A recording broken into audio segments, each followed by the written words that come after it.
Tuloy po kayo dito sa National Shrine of Our Lady of the Holy Rosary, La Naval de Manila.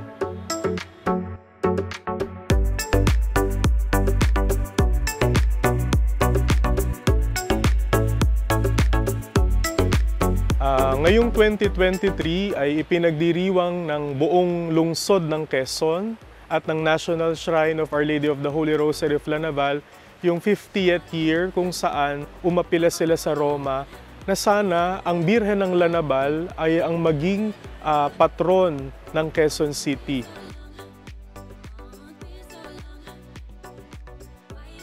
October 5, 1907, ang Our Lady of the Holy Rosary ay naging canonically crowned at ito'y naging isang napakahalagang pangyayari sa unang dekada ng 20th century sa bansa.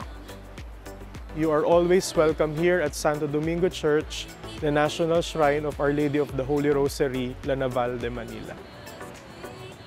Kaya samahan ninyo ako sa isa na namang lakbay simbahan dito sa Lakbay!